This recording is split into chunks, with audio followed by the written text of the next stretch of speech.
Polaris Project is essentially the largest anti-trafficking organization in the United States of America.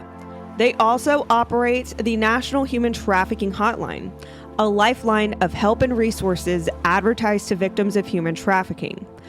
But are they all cut out to what they portray themselves to be? In part 1, we explored a springboard of concerns rooted by formal official complaints by the National Association of Attorneys General to congressional leadership, former employees, and actual victims affected by the lack of urgency of this hotline. We also explored many questions about their historical financial expenditures, including charity spending conflated with executive salaries. To get the whole picture, we encourage you to watch part 1. In today's video, part 2, we will explore through the history of the hotline through legislation, conflicts of interest by relationships, grants and partnerships, and also an overview of very concerning data and surveillance matters when it comes to capturing victim details within the hotline phone calls.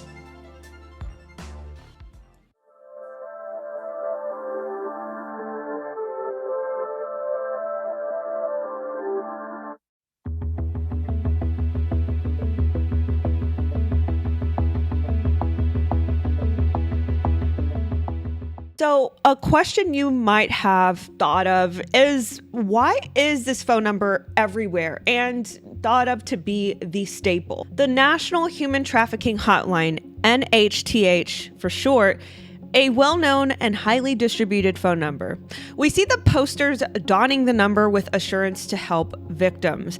But how is it adhered everywhere? Did they partner with every local business, federal agency, and NGO to distribute the posters? No. The distribution of the National Human Trafficking Hotline number starts with the endorsement of a very important and foundational piece of legislation.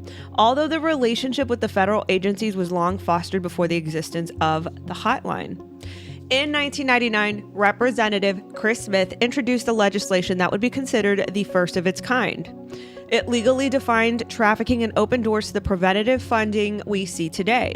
Named Victims of Trafficking and Violence Act, TVPA, this bill passed in October of 2000, after a year of amending and voting. As Chris Smith recalls in an interview with colleague Catherine Chan, quote, much of the TVPA was opposed by the administration at the time, Bill Clinton, and then he signed it. So all's well and ends well. Over the years, the bill had been reauthorized and amended a total of 8 times and became known more popularly as the Trafficking Victims Protection Act, still TVPA. When it first passed in 2000, it authorized the then President Bill Clinton to establish a hand-picked interagency task force that would be chaired by the Secretary of State. It also authorized the Secretary of State to establish within the Department of State an office to monitor and combat trafficking. That would then provide assistance to the task force. It created new crimes regarding trafficking that included the option of restitution to victims and gave non-citizen trafficking victims an opportunity to gain citizenship. With the passing of this bill came the opportunity to amend and expand trafficking legislation. In 2003, the Trafficking Victims Protection Reauthorization Act, TVPRA, was signed into law. A bill that authorized more than $200 million over the 2 years following that to combat human trafficking by creating grants, programs, and operations, foreign and domestic. The 2003 legislation seemed to be the genesis of the partnership between federal government and Polaris Project. Prior to 2003, the organization had not received any governmental funding. The TVPRA's authorized $200 million gave Polaris the opportunity to receive $52,863 in government grants in 2003, their second year in operation. In 2004, that amount tripled and then some, with a total of $167,389 in governmental funding.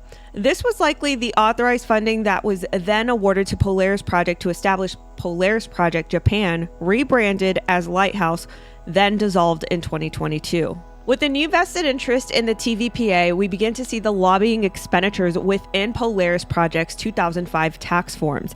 That year, the Trafficking Victims Protection Reauthorization Act of 2005 was passed, and while the authorized funding was less than $200 million, the government grant total that year saw an 88% increase. Over the next 14 years, Polaris spends a total of $91,242 in direct lobbying to influence the legislative body. This is a table comparison of governmental grant amounts and total lobbying expenditures over the years. In the 2007 grant amount, we see an additional 83% increase in funding when compared to 2006. This is due to Polaris Project being selected to operate the National Human Trafficking Resource Center.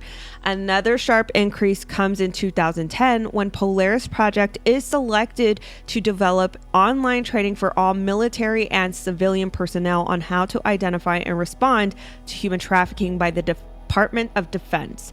It is also important to note that every year since its creation, Polaris Project has increased executive compensation each year.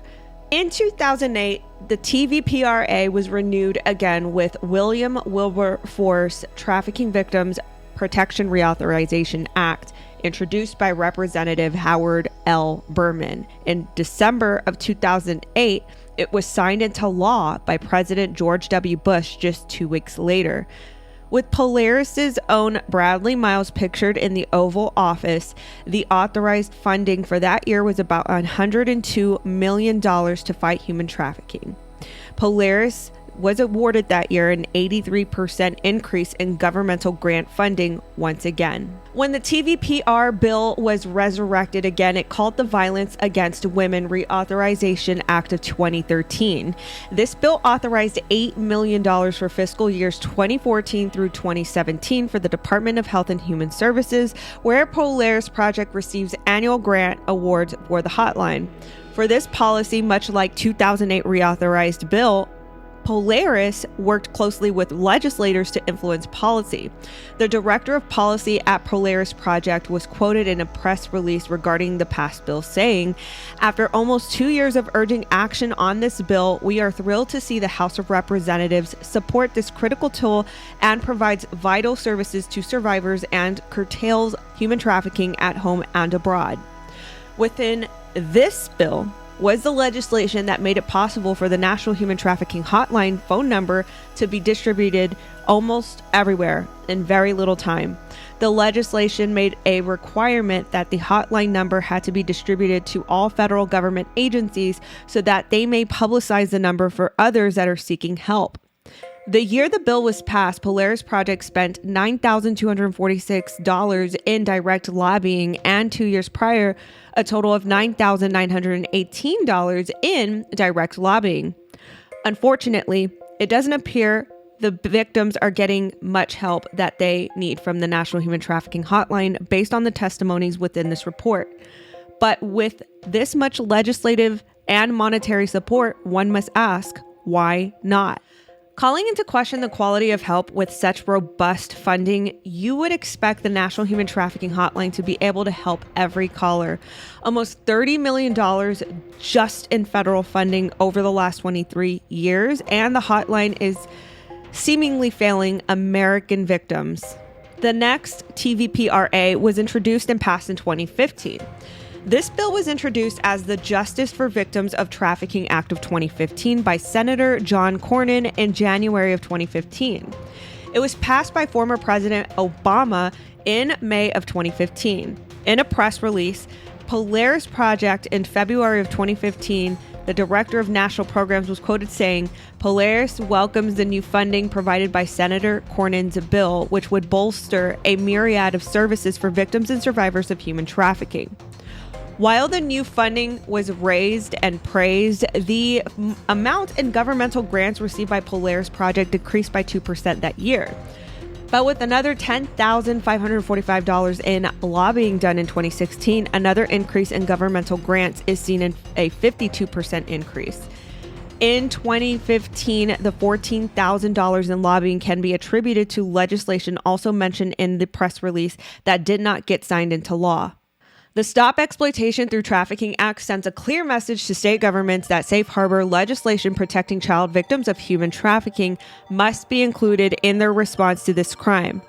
Senator Klobuchar's bill also recognizes the critically important role of the National Human Trafficking Resource Center Hotline by backing it with the force of law. The Stop Exploitation Through Trafficking Act amended the TVPA of 2000 to solidify the National Human Trafficking Hotline's funding through the HHS. Regrettably for Polaris Project, this bill did not proceed introduction, but in 2018, another opportunity to increase funding came through the reauthorization of appropriations in the Frederick Douglass Trafficking Victims Prevention and Protection Reauthorization Act. Although Polaris spent little to nothing lobbying in 2017 and beyond, this bill authorized $3.5 million in funding to the National Human Trafficking Hotline from 2018 through 2021. In 2022, the Human Trafficking Prevention Act of 2022 was introduced and passed to direct the Secretary of Transportation to post the contact information of the National Human Trafficking Hotline in the restrooms of each aircraft, airport, over-the-road bus station, passenger train, and passenger railroad station operating within the United States. Now in 2023, we have several bills hitting the floor amending the TVPA.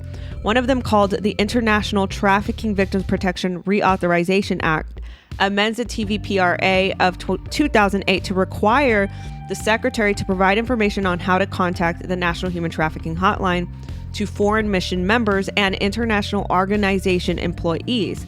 With this in mind, the U.S. government has a responsibility to ensure that National Human Trafficking Hotline is living up to its mission and reporting standards.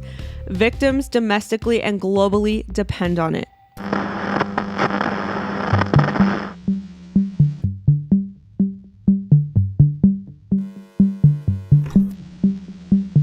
So we've already established that this number is posted absolutely everywhere. We have gone through reasoning as to why this number is posted everywhere.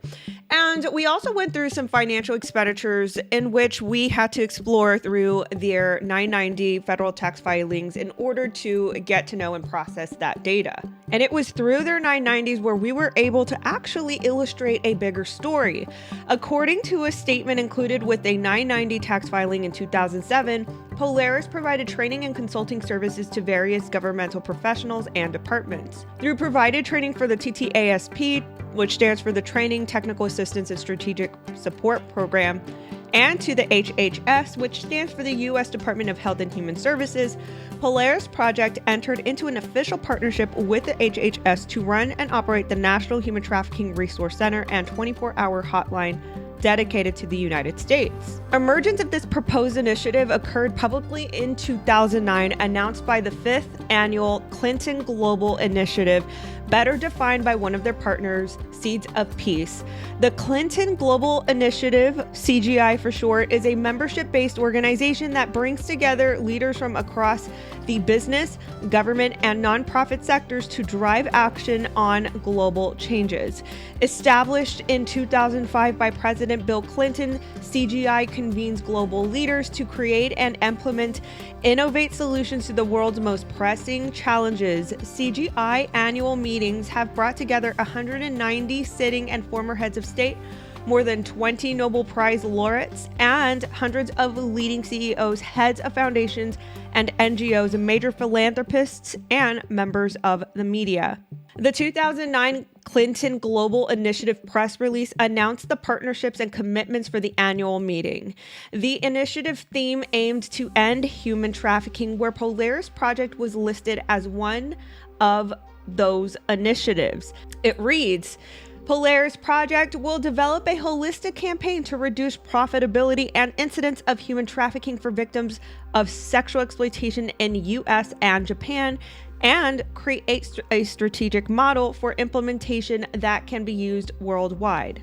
Executive Director and CEO of Polaris at the time, former Director of the U.S. State Department's Trafficking in Persons Office, Mark P. Lagon, made a comment to alternative news outlet 3BL CSR Wire on the announcement commitment. He said, as a new initiative, this commitment will focus on increasing public-private partnerships between NGOs, private businesses and governments in the United States, Japan, and other 4D nations demand creating migration destination developed democracies. These strategic partnerships and active best practice sharing will not only directly impact the scope of human trafficking in these countries, but also ultimately serve as models to share with the developing world. The project was valued at $3.3 million and included partners like LexisNexis Group, whom Mark Legon goes to work for the following year in 2010, and the National Center for Missing and Exploited Children. Polaris Project illustrated continuous partnership with the Clinton Global Initiative in 2014.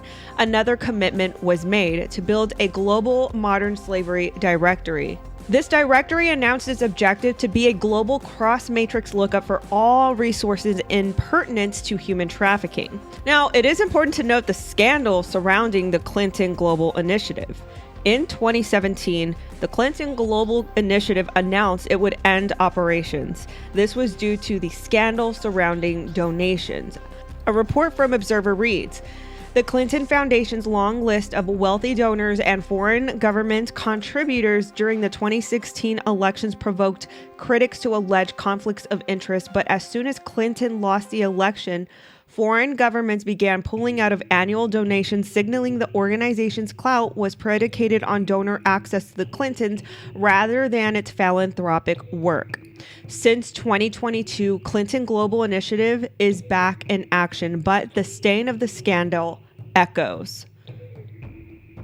This is important because the relationship between Polaris Crew and the Clinton Foundation seemed to work in close tandem. In fact, several board members of Polaris Project worked very closely with the Clintons. According to tax forms, Catherine Kiki McLean served as a board member on Polaris Project from 2012 to 2018. McLean currently serves as a treasurer to Democratic Governors Association and has been since 2021. However, her early career consisted of working on the 1992 Clinton-Gore campaign, and she served as a senior advisor to the Hillary Clinton for President campaign. In a Mediative article, McLean is described as a friend of the Clinton family. Another former board member who served the Clintons is Steve Rosenthal. From 2016 until 2018, Rosenthal is listed as a board member around the same time as Kiki McLean.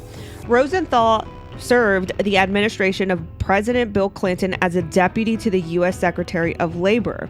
Rosenthal is no stranger to scandal either. In 2007, Rosenthal's America Coming Together, ACT PAC, funded by George Soros, was found to have violated federal election law with donations by the Federal Election Commission. We expand on conflicts of interest within Polaris Project's network in a later portion of this organizational highlight, but for now we'd like to point out that years since the initiatives, they have been removed from the Clinton Foundation website. When the original URL for the Polaris Initiative is entered, it redirects to the main landing page for the Clinton Global Initiative. So imagine that this is already a very scandalous crew. I mean, there have been various scandals surrounding the Clintons, their donations and campaigns, for instance, and example, Haiti, that get criticized. And it seems to be, and I'm not saying this for fact, but it does seem to be that there are a lot more questions than there are answers as far as where the money lands. And so it is just very curious that these people are very close-knit and somehow they have something to do in tandem with the National Human Trafficking Hotline, Polaris Project, and the people within.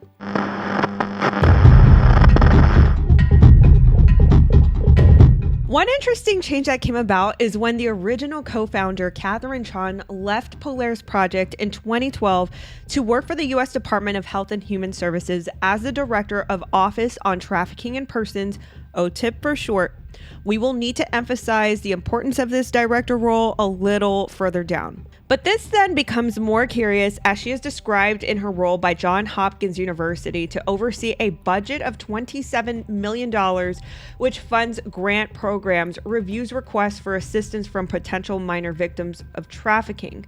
Does this become a conflict of interest? The former co-founder of one of the most gargantuan anti-trafficking organizations in the world is assigned a high position in the United States Health and Human Services Trafficking in Persons, who then decides how and where these organizational grants get allocated.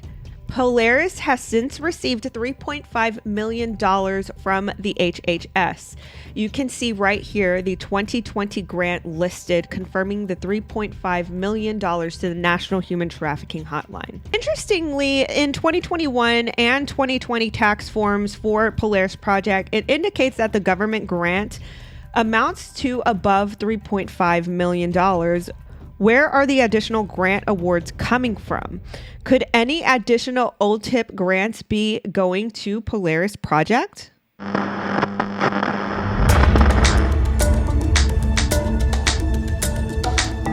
In 2013, Polaris Project was awarded $3 million to partner with Liberty Asia and La Strada International to build an alliance of hotlines around the world. Google is funding the effort on the heels of a summit it hosted in illicit networks in July, where the internet giant found most illegal groups were involved in human trafficking in some way. Jared Cohen, director of Google IDEA, says despite hotlines that exist around the world to fight human trafficking, there isn't a great coordination between them. While the goal is admirable, did they follow through? Studying the tax forms submitted by Polaris Project, our research team found that the global hotline listed in forms 2013 through 2017. However, after 2017, there is no mention of the program and no explanation as to why it ended. So Polaris Project has partnered with other organizations and coalitions in the past. Currently listed on their website are Alliance to End Slavery and Trafficking, ATEST for short, and Migration That Works. Alliance to End Slavery and Trafficking, ATEST, has been transparent about the funds that are being requested by governmental entities. For example, in 2021, ATEST requested the following funding from various governmental arms. Very recently, ATEST has requested an ample $1.7 billion to combat human trafficking and listed outer United States reasons for the request, such as the Ukraine invasion and climate change. Migration That Works claims to advocate for migrants and their aspirational work status and equity. Much of their content surrounds different measures to enrich a migrant's journey of labor here in the United States. For example, under their issues section, there are several labor issues that they highlight in regard to migrant work. Their About section mentions collaborative efforts with anti-trafficking organizations. This prompts curiosity, as we would expect that much of this migration would stem from the very problematic and convoluted activities of our current open borders. We would hope this particular coalition would highlight the suspected perils of missing migrant children. Taken directly from the House Oversight Committee governmental website, on April 2023, the Subcommittee of National Security, the Border, and Foreign Affairs Today held a hearing titled Oversight of the Office of Refugee Resettlement's Unaccompanied Alien Children Program.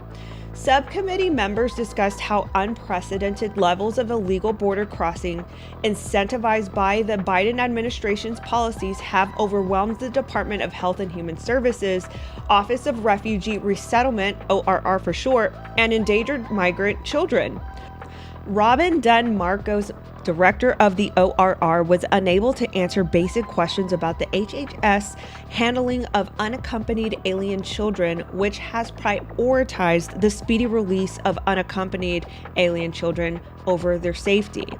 In this memo, it was indicated that the HHS Office of Refugee Resettlement Director could not answer why 85,000 migrant children could not be accounted for within the last 2 years.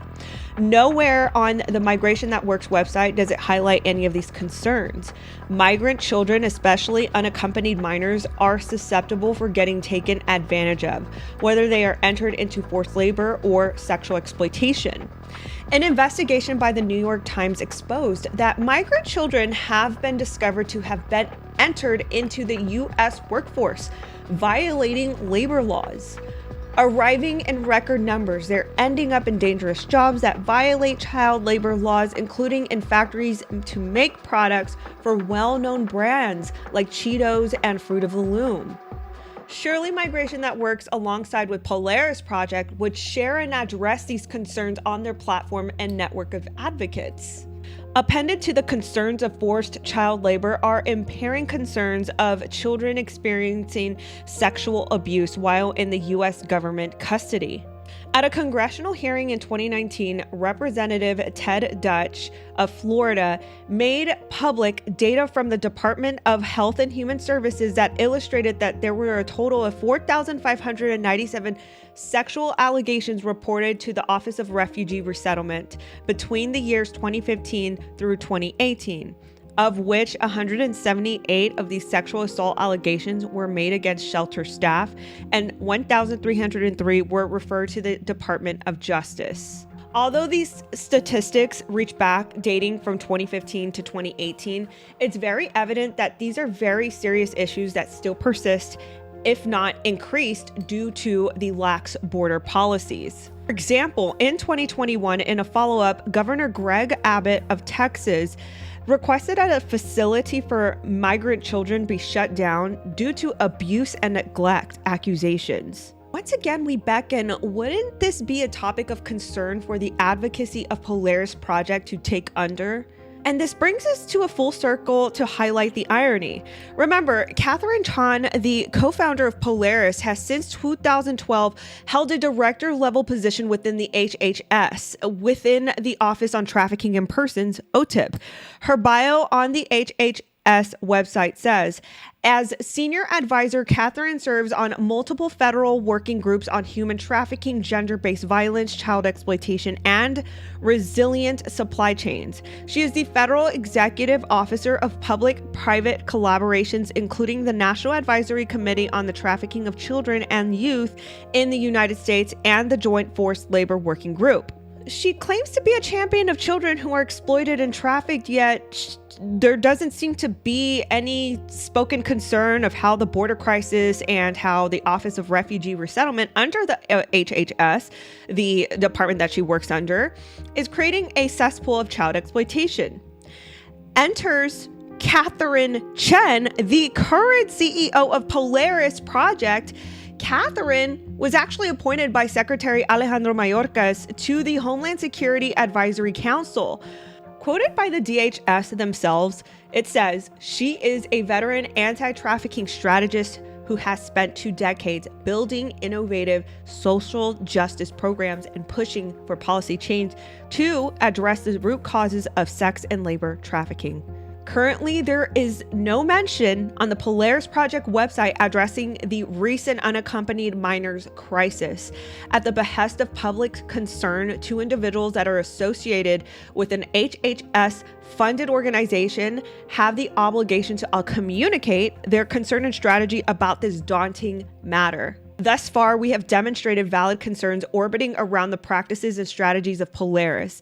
There seems to exist insufficiencies within the internal workplace processes, thus reflecting the lack of immediate help victims call for when dialing the hotline, down to questionable business practices of fiscal responsibilities. The initial objective of Polaris Project was to create a strategic model for implementation that can be used worldwide. We find it imperative that as such, as an organization portrays its objectives, that communication and transparency to the public is necessary, especially when tax dollars are being allocated annually to the said organization.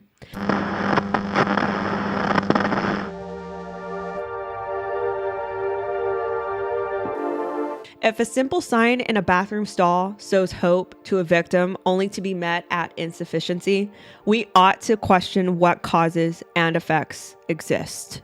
Within the financial descriptions on Polaris Project's tax submissions, a page labeled Schedule O breaks down protocols that prevent a conflict of interest within the organization. It reads, procedures include the duty to disclose, determine whether a conflict of interest exists, and addressing any real or potential conflicts. Polaris implements this practice before every significant discussion and board vote. While it is good that Polaris has a conflict of interest policy while working closely with large corporations and governmental entities, do they actually follow it? A vote on a conflict of interest is hardly a stronghold against corruption when many of the voting members are those heads of government and business tycoons. For instance, Mark 𝘱𝘏𝘮, a former ambassador at large to combat trafficking in persons, the very office established by legislation to maintain, manage, and grow anti-trafficking efforts through grants, was also the CEO of Polaris Project from February 2009 to February 2010. This appointment came just 1 month after the end of his former position as ambassador for the Department of State. With a hefty first-year salary at $134,768 and a spot at the top of the list as the highest paid executive, who can say no? During the 1 year and 1 month tenure at Polaris Project, 𝘱𝘏𝘮 made a total of $187,214 in compensation. Did anyone vote on this conflict of interest? On 𝘱𝘏𝘮's own LinkedIn, his role as ambassador at large would leave the office to combat human trafficking's programmatic assistance to NGOs. We know for a fact that Mark 𝘱𝘏𝘮 and Polaris Project would have a close working relationship, seeing as how Polaris Project was elected to launch the National Human Trafficking Hotline by the very department 𝘱𝘏𝘮 headed in 2007. When Polaris Project launched the resource center that would become the National Human Trafficking Hotline, they worked in tandem with LexisNexis and Salesforce as listed in the 2008 and 2009 return. LexisNexis announced a partnership in 2009 on their website. One would think the CEO of Polaris would have contact and correspondence during their employment with LexisNexis while establishing the private partnership. We can only speculate the closed-door benefits and details of the partnership, but whatever they may be, Mark 𝘱𝘏𝘮 had to have made quite the impression since in March of 2010, a month after his departure from Polaris Project, he was hired as a senior advisor at LexisNexis. To help fight human trafficking, LexisNexis has announced the donation of its technology to the DC-based Polaris Project, one of the largest anti-trafficking nonprofit organizations. And joining me now live here in the studio are Haywood Talcove, Chief Executive Officer of LexisNexis Special Services Incorporated, and Ambassador Mark 𝘱𝘏𝘮, Executive Director of the Polaris Project. Gentlemen, thank you both for being here tonight. In addition to the already concerning conflicts of interest at play as presented, it is important to note that upon the departure of Mark 𝘱𝘏𝘮, Bradley Miles took over as CEO. Miles is the husband of Polaris Project founder Catherine Chon. There are obvious conflicts of interest that arise, seeing as how Catherine Chon is and was the Director of Office on Trafficking in Persons, OTIP, while Miles was the CEO of Polaris Project, meaning her office was responsible for awarding the funding that would fuel the programs and salaries within Polaris Project. But that isn't the only concerning conflict of interest between the two. The establishment of the relationship was within the organization.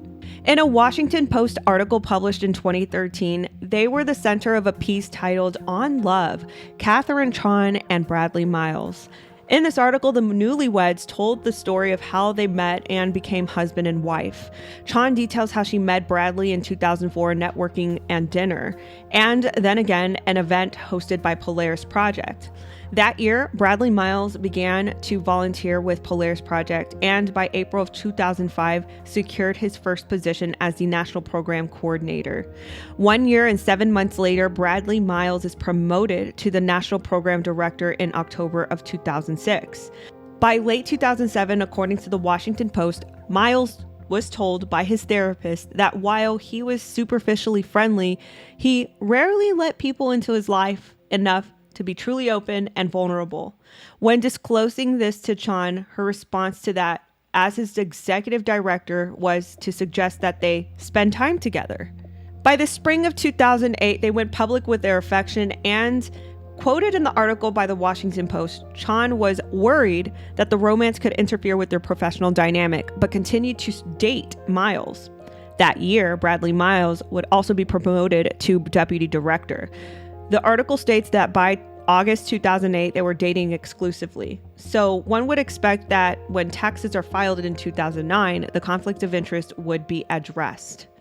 As required on the government management and disclosure portion of the tax forms, Polaris is required to answer questions about their policies in a conflict of interest.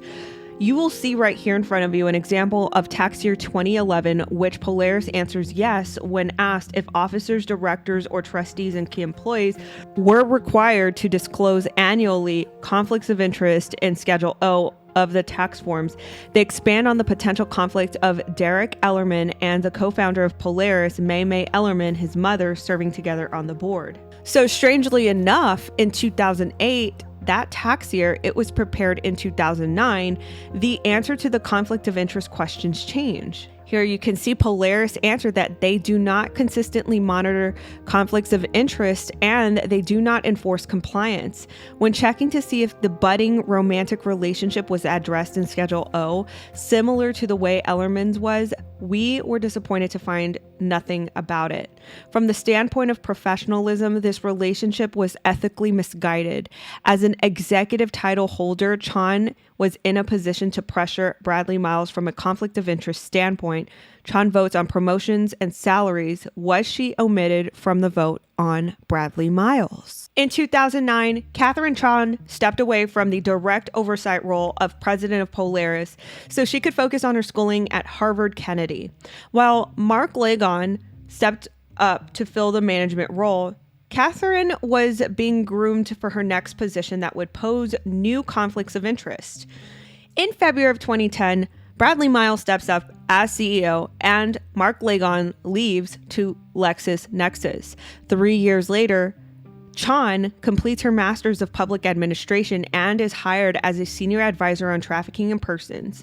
In 2015, Chen becomes the founding director of the Office of Trafficking in Persons, with Bradley Miles still holding his position as CEO of Polaris.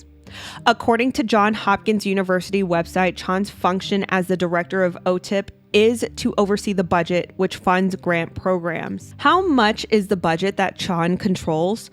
Over the last 5 fiscal years listed in this table, Chen has managed a total of $103,775,000 in appropriated funds to OTIP.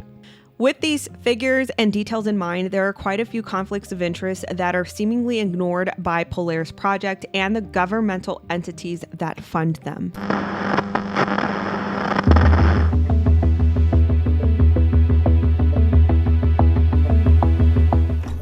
To catch a criminal, an investigator must rely heavily on evidence, leads, and data to build a strong case leading to the perpetrator. The magnitude of the trafficking industry is unfathomable, so it is critical to conduct research on the evolving ways traffickers identify, transport, and sell victims. For Polaris Project, it undoubtedly relies heavily on a single channel to support essential data to supplement reports and trends made through the trafficking hotline. It is likely that human trafficking victims will contact Polaris Project's hotline first and foremost over all the other resources and expect to receive immediate help. Although Polaris has branded itself as a beacon of hope, it fails to publicly mention that it does not report all leads to law enforcement. Surprisingly, in March of 2013, Polaris learned of 9,000 survivors of trafficking and reported 3,235 cases of human trafficking to law enforcement. That means that of the 9,000 survivors, only 36% were reported to law enforcement. What is more shocking is that the staggering number of callers who connect with a hotline agent are expected to share sensitive information in order to receive help, despite the low percentage of reports submitted to law enforcement. These callers are not informed on why this level of detail is needed, nor what happens to their data. Examples of the type of details gathered through the hotline include first and last name, birthday, age, where the caller is located, where the caller is living, who the caller's trafficker is, if it is a direct victim, any associates, etc. But even with these details and descriptions of the crime, Polaris does not pass every incident to law enforcement.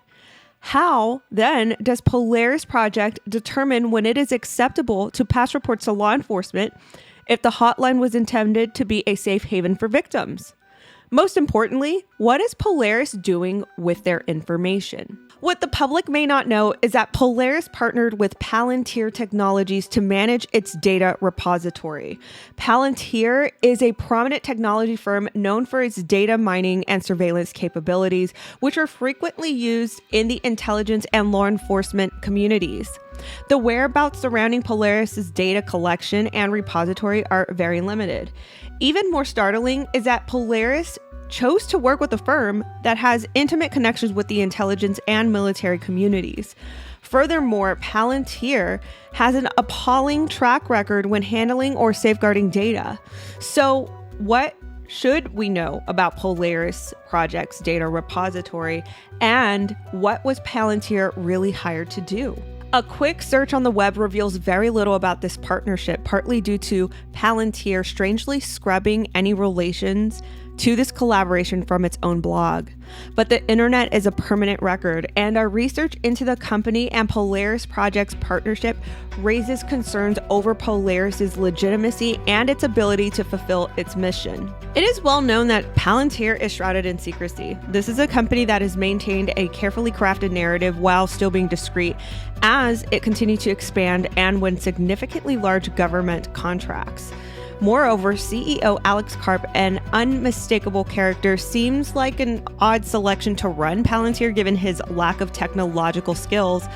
But Peter Thiel, one of the co-founders of Palantir, felt passionate about Karp. Ironically, this would not be the first unusual fact about Palantir. In 2003, Palantir was founded by Peter Thiel, the founder of PayPal, alongside Stephen Cohen, Nathan Gettings, Joe Lonsdale, and Alex Karp. It is said that after 9/11, Thiel was compelled to build a tool that would aggregate all data, private details such as financial transactions, cell phone records, and travel records to prevent terrorist attacks before they occurred. The idea gradually transformed into a data mining tool that would be targeted for use by intelligence and military agencies in the name of defense. Initially, Palantir struggled to be taken seriously by the federal government while competing for the same contracts alongside established defense contractors. But one agency decided to take a chance at its idea, and it could not have been any better for Palantir. The U.S. Central Intelligence Agency, otherwise known as the CIA. The CIA was Palantir's first client to beta test and help refine the product, thus further accelerating Palantir's capabilities and competitive edge. Though this is a rare opportunity, it was a huge accomplishment for Palantir. Its biggest win was the CIA becoming the company's first investor, who invested roughly $2 million. Palantir continued its focus on data-driven solutions and decision-making software, later expanding to include AI solutions to its suite of products and services. With CIA product approval, Palantir's clientele rapidly grew to include Homeland Security, Airbus, JP Morgan, Morgan Stanley, FBI, and many more. Palantir was soon to be able to win several key contracts with the federal government, solidifying its footprint in the defense space. Outside of federal government, Palantir partnered with a handful of nonprofit clients, such as Thorn, We Protect Global Alliance, and of course, Polaris Project. One particular client that stood out from its portfolio is the National Center for Missing and Exploited Children. What is unique about this connection is that the same software that is used to find missing children at the National Center for Missing and Exploited Children, it's the same software used for the anti-trafficking with Polaris Project. Is it possible that there could be some data sharing between the two organizations? In 2017, Polaris introduced the Data Analysis Program through a partnership with Palantir Technologies, a data analysis firm whose biggest clients include the CIA, the U.S. military, and major banks like JP Chase to build and manage a data solution. The connection was made through Bradley Miles, the former CEO of Polaris, who met with representatives while attending a Google Ideas conference.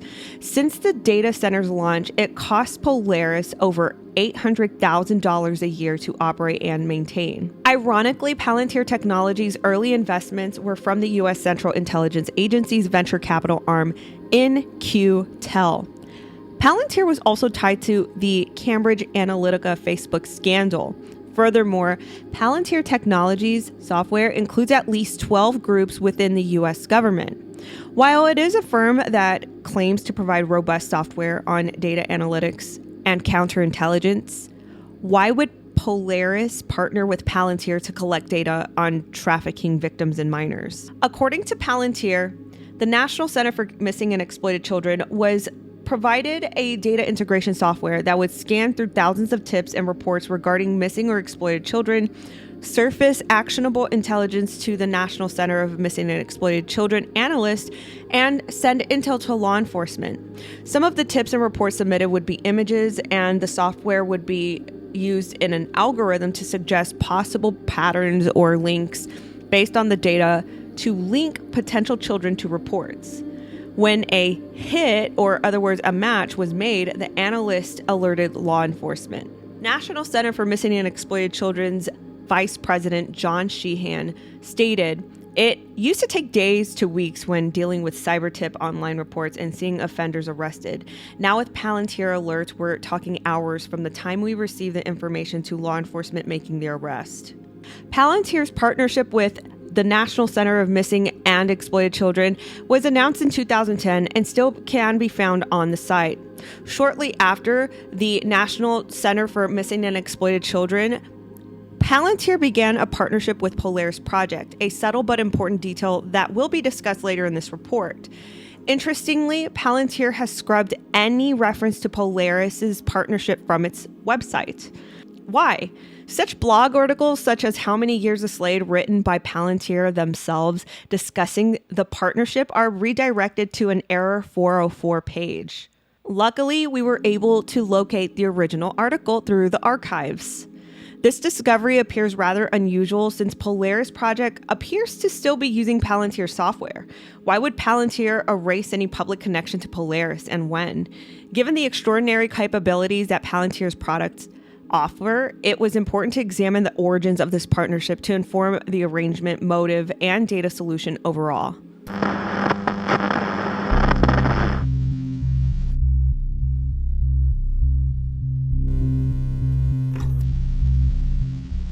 Despite its advancements in technology, nonprofit, and governmental sectors, Palantir's track record has been littered with scandals involving privacy breaches, mass surveillance, and political meddling. And yet, Palantir always seems to walk away unscathed. Here are a few examples.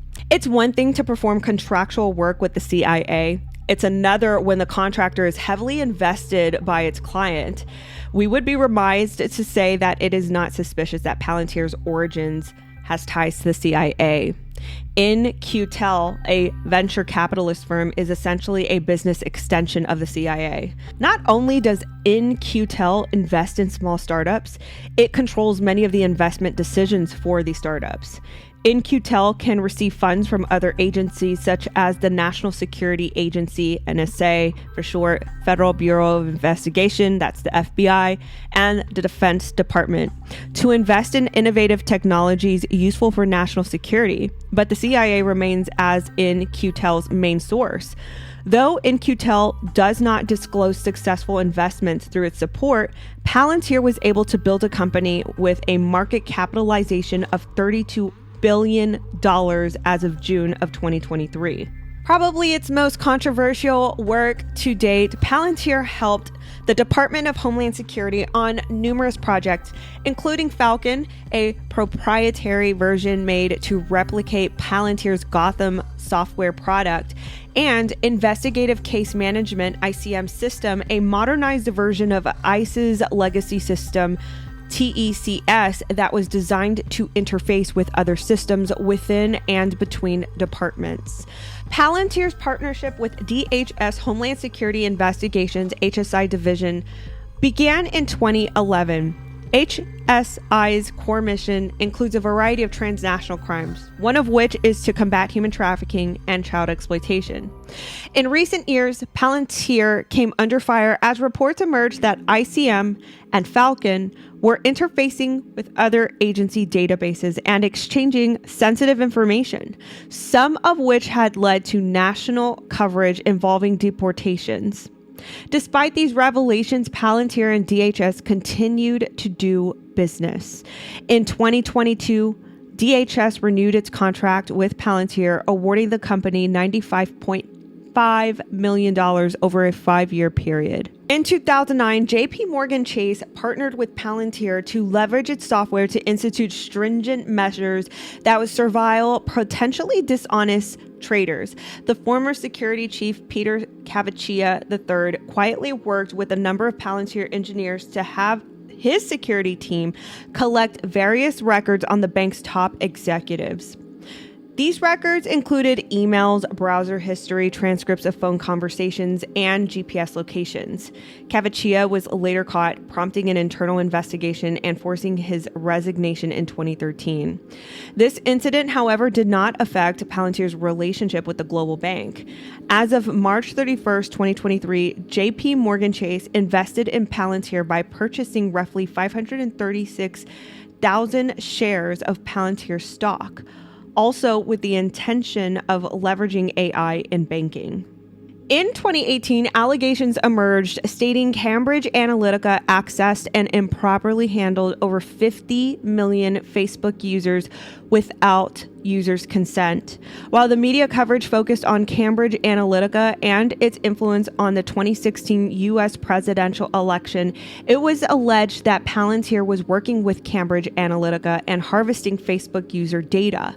There was no binding contract between Palantir and Facebook. At the height of the pandemic, Palantir worked for the Center for Disease Control and Prevention, CDC for short, to model the potential spread of the virus. CDC staffers were regular users of Palantir web app, which visualized the spread of the virus and anticipated hospital needs.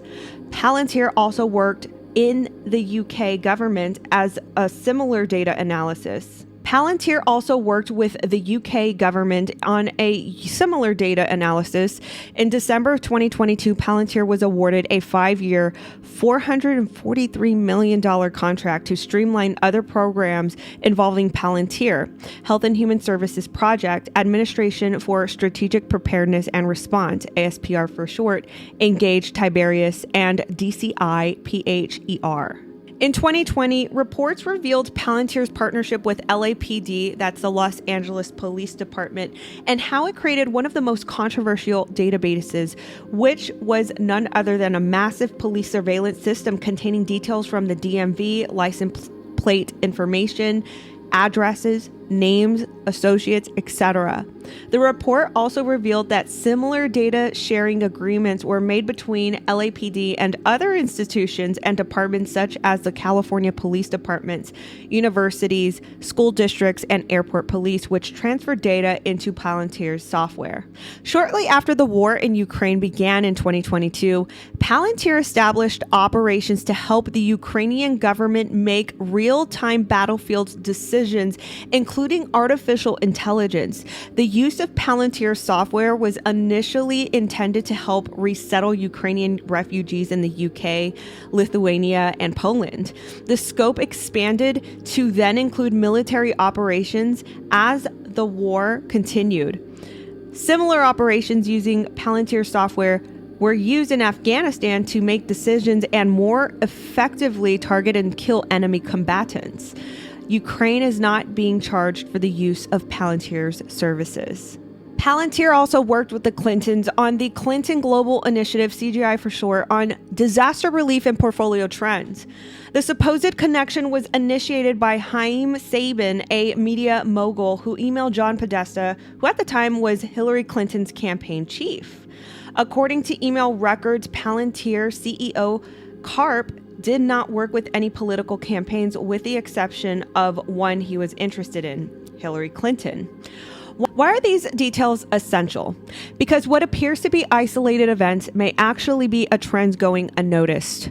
Although this list of initiatives, associations, or scandals surrounding Palantir is not comprehensive, it is an alarming track record nonetheless, and it does not seem that Polaris and Palantir's collaboration was by coincidence. What exactly was Bradley Miles and other Polaris executives trying to achieve by using such a controversial tool? Disparate systems interfacing with each other to collect more data may be an added benefit for organizations looking to obtain more holistic data, visualizations, and patterns. But if the safety of the victims and callers are a concern, why aren't callers informed about how their personal information is handled and how it is used?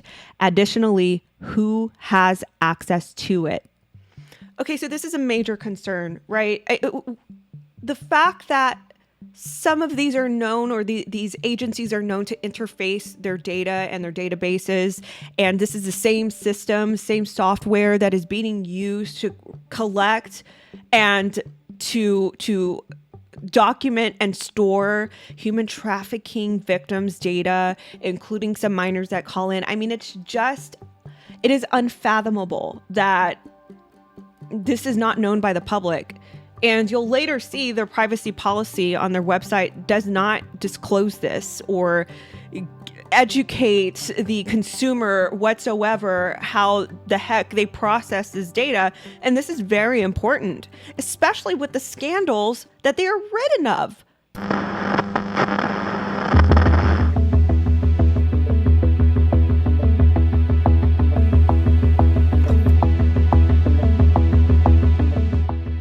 Each year, Polaris is revered as the organization with the leading statistical data in human trafficking. We are told to believe that Polaris Project, being the single source of truth, would help eradicate trafficking by detecting trends and sharing these analyses with other organizations, law enforcement, and stakeholders so that respective parties can respond adequately. But there are several issues with Polaris's data set, and we certainly are not the first ones to question the validity of it. The most notable article to single out anti-trafficking organizations and statistics they share was a 2015 article, Special Report, Money and Lies in Anti-Human Trafficking NGOs by Anne Elizabeth Moore. Moore investigated roughly 50 prominent organizations who aligned their missions or goals, either eradicating or bringing awareness to human trafficking, and found that many did not fulfill their mission, including Polaris. Moore stated, with the names reliant on metaphors of recovery, light, and sanctuary, anti-trafficking groups project an image of transparency. Yet these groups have shown a remarkable lack of fiscal accountability and organizational consistency, even eschewing an open acknowledgement of board members, professional affiliates, and funding relationships. One organization addressed below, the Polaris Project, would seem to justify the narrow focus on the sex trade, claiming to have received calls to the hotline of their National Human Trafficking Resource Center, reporting 2,740 cases of sex trafficking in 2013 compared to 634 reporting labor trafficking. Yet, since Polaris and many other organizations are heavily invested in raising awareness of the potential for human trafficking in what may well be benign or legal situations, there's no telling how accurate their findings are. Moore then questions the dubious data collected by these organizations. She found it difficult to pinpoint exactly how these numbers were derived and how accurate they were.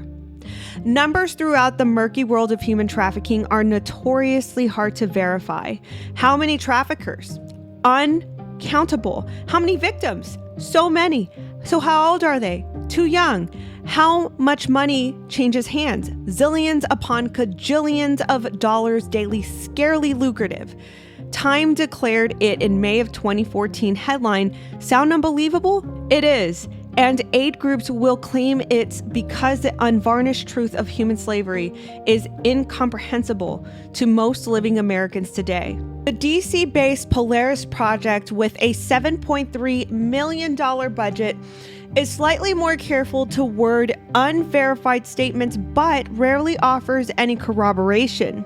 In street-based sex trafficking, victims are often expected to earn a nightly quota, one reads, ranging from $500 to $1,000 or more, which is confiscated by the pimp. Women in brothels disguised as massage businesses typically live on site where they are coerced into providing commercial sex to 6 to 10 men a day, 7 days a week. The uses of often and typical are cues that the numbers are shady, but the only resource cited on the page is Polaris' own National Human Trafficking Resource Center, which makes no claims regarding sex work earnings or numbers of clients. The nightly quota may come from the Urban Institute, which notes that 18% of the pimps they spoke to in a major U.S. cities set quotas between $400 and $1,000 per night. But most of the pimps they spoke to didn't set quotas, and sex workers often distinguish certain pimps from traffickers in the first place. Moore expressed deep concern surrounding the legitimacy of these organizations and whether they are serving the very people who needed help the most.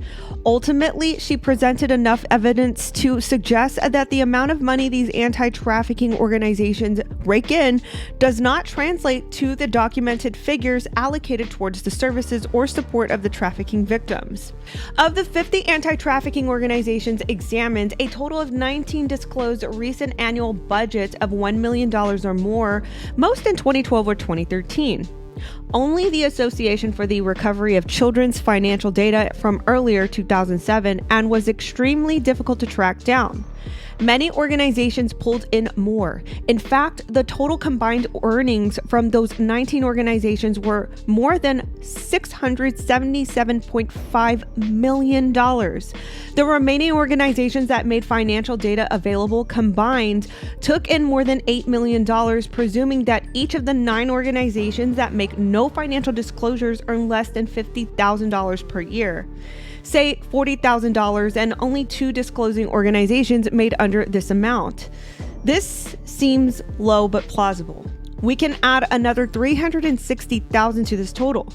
This number is certainly an underestimate, as many of the non-reporting organizations have more than 1 employee, so likely pull more than $50,000 per year. Surely the 3 public-private partnerships have a larger annual budgets. This suggests the approximate annual income of $686 million split among the 50 groups. It may not seem like much, but for 50 organizations spread across a giant country working on what may be one of the most pressing human rights issues of our day, yet $686 million breaks down to about $13.7 million per group per year. Money most organizations of any side would be thrilled to get their hands on. And this amount doesn't include federal funds spent on fighting human trafficking, rumored to be between $1.2 and $1.5 billion per year.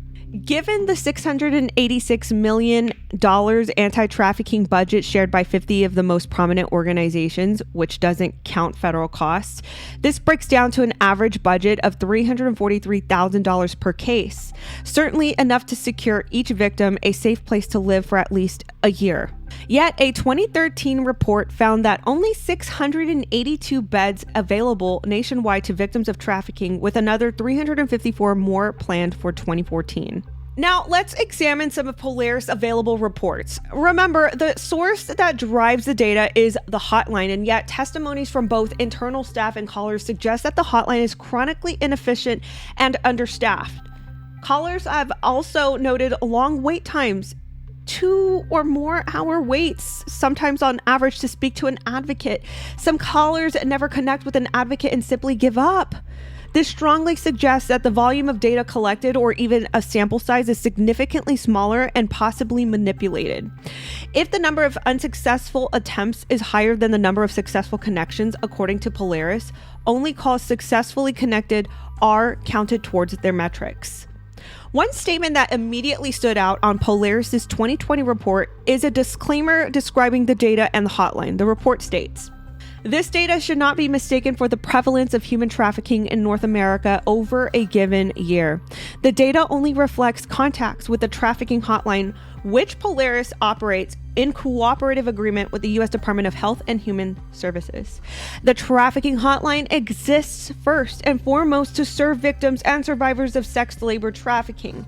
Information is gathered only to the extent that is necessary to provide that service because each situation is unique.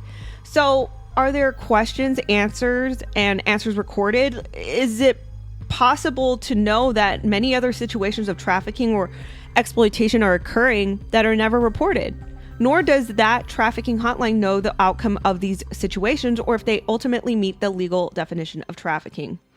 Similar language was used in their 2019 report.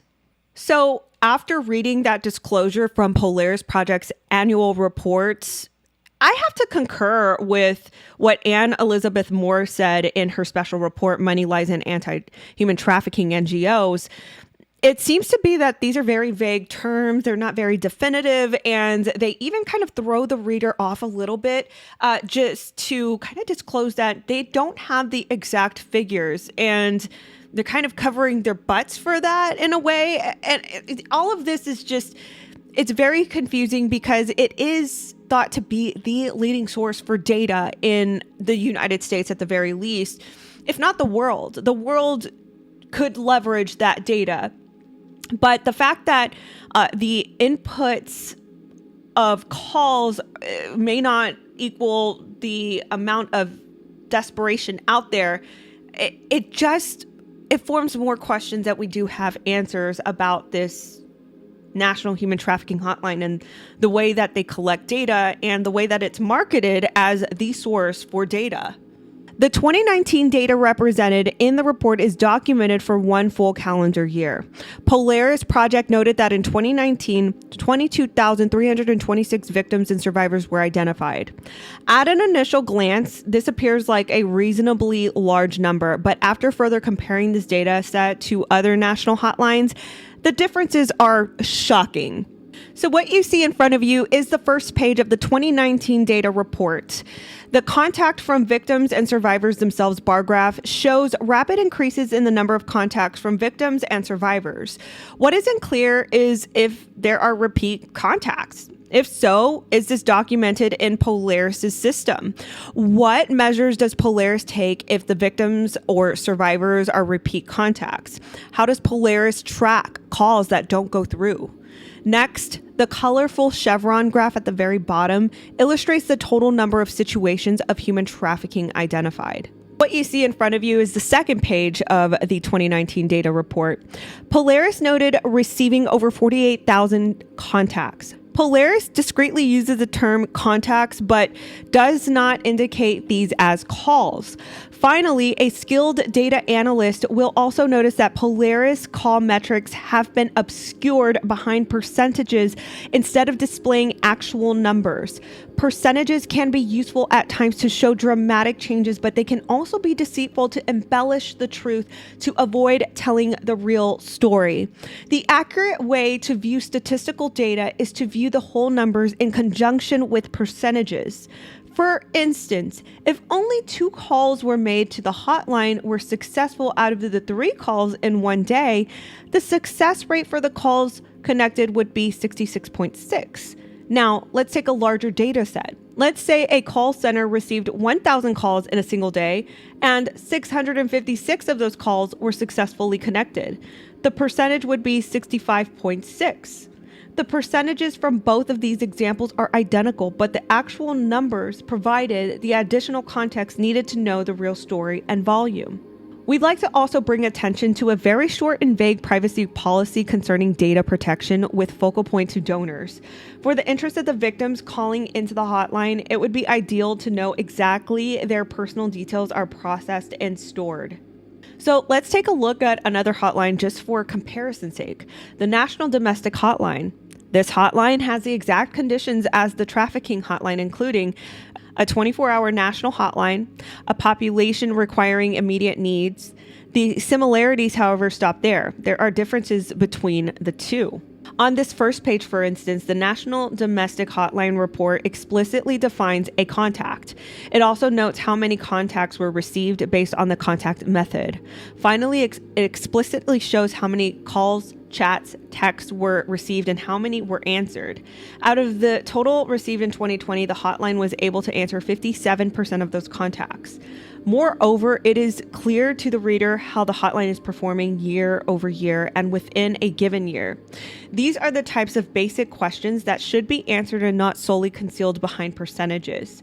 Finally, the National Domestic Violence Report is able to distinguish who is calling the hotline, the age, additional demographic details, and other pertinent details to help dissect and understand trends in abuse and various types.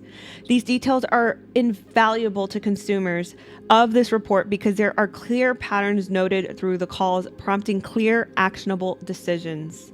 It is shocking, to say the least, that a large organization such as Polaris, who runs the National Human Trafficking Hotline and oversees the global hotline, can receive substantial amounts of donations and funding, collaborate closely with technology leaders in the industry, establish a sophisticated data repository costing on average over $800,000 a year, and still fail to produce action-driven outcomes towards its mission of anti-trafficking. What Polaris leadership knowingly fails to understand is that this data would help law enforcement expedite cases, link possible victims to traffickers or multiple traffickers, and take rings down, if that is in fact what Polaris wants. This data would offer smaller nonprofit organizations fighting the same goals the ability to refine their strategies, services, and support for local victims based on noticeable trends. This data, if it was fully disclosed, would bring awareness to the public so that it would promote more activism towards anti-trafficking and ensure the safety of all victims, especially children. But Polaris Project continues to seemingly starve stakeholders and recipients with weak statistics and little perceivable action. So if the depth of the data is limited to a select few, then who? Who is accessing the data? What are these actors trying to monitor? Are data sets being manipulated to conceal something more nefarious? Is Polaris interfacing with other systems outside of its ecosystem that the public isn't aware of? Or rather, is Polaris acting as a front to something else? The ones who are hurt the most by this are the trafficking victims. They are already in a vulnerable state where survival is paramount. Calling a hotline should not have to be a stressful experience, and it certainly should not be a data collection tool with the intention of surveilling or conducting other backdoor motives. The victims have every right to know how their data is collected and used. Otherwise, Polaris has failed in providing the one thing every victim seeks to regain: trust. So, as you can see, these are not just flippant conspiracy theories that we're touting here. These are actual, concrete, developed concerns through the processing of all of this data for the past 2 years. Counter-Trafficking Alliance is illustrating concerns surrounding the National Human Trafficking Hotline. And, you know, we've said a lot already, but I think one of the biggest things that you probably have a question about is, what can you do? What can we do about this? And the answer is, you have got to go to your local representative. You have to. At countertraffickingalliance.com, I will put a link to the press release below. We have made it available for you to download this press release and to send to your local representative or your state or federal representative. We need action on this. We need some form of disclosure, of transparency. What is going on with this hotline? Why is it that they get millions of dollars poured into it, and yet trafficking victims have very little to nothing to show for it? We have got to demand action ourselves. Thank you so much for watching this series. By now, I'm sure you have a lot more questions than you do have answers, as do we. But this is what will keep us honest and keep the industry transparent within the fight of combating human trafficking. If you guys would like more information, go to countertraffickingalliance.com/volunteer to find out how you can get involved.